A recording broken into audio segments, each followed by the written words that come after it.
Освен и на по-важните новини, в студиото е Георги Налбантов.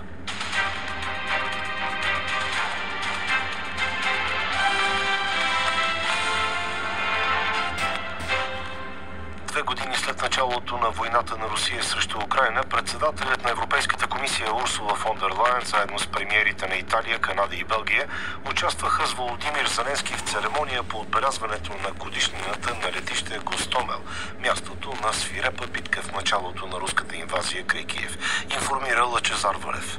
Преди 2 години посрещахме вражеските войски тук с огън. 2 години по-късно днес се срещаме с нашите приятели и партньори, заяви украинският президент.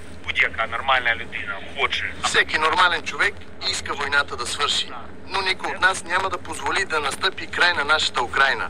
Ето защо към думите «край на войната» винаги добавяме «при нашите условия». Мечтата за свободна и суверенна Украйна продължава да живее, а Гостомел ще бъде запомнен като ново начало, заяви председателката на Европейската комисия Урсула фон дер Лайен. Today, we're here to tell you that Europe will continue to stand at your side. Днес сме тук, за да ви кажем, че Европа ще продължи да стои на ваша страна толкова дълго, колкото е необходимо. С повече финансова подкрепа, повече боеприпаси, повече обучение на войските, повече въздушна отбрана и повече инвестиции в отбранителната индустрия на Европа и Украйна. Слава на Украйна! Слава Украйна! За новините Българският президент Румен Радев изтъкна, че от първия ден на войната България е заклеймила руската агресия там.